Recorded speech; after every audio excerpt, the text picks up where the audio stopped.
আত্মবিশ্বাস বাড়ানোর ৮টি কার্যকরী কৌশল। ১.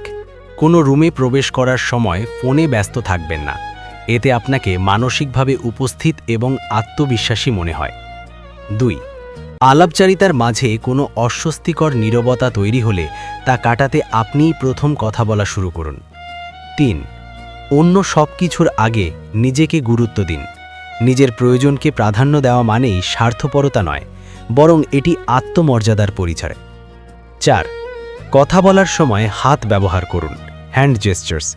এটি আপনার বক্তব্যকে আরও জোরালো এবং প্রাণবন্ত করে তোলে। ৫. কথা বলার সময় চোখে চোখ রাখুন এবং খুব দ্রুত দৃষ্টি সরিয়ে নেবেন না। এটি আপনার দৃঢ় উপস্থিতি এবং ব্যক্তিত্ব ফুটিয়ে তোলে। ৬.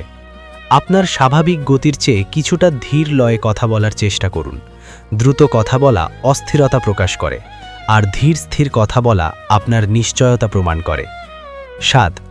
কথা বলার মাঝে নীরবতা আসলে তা দ্রুত কাটানোর চেষ্টা করবেন না। বিরতি দিন।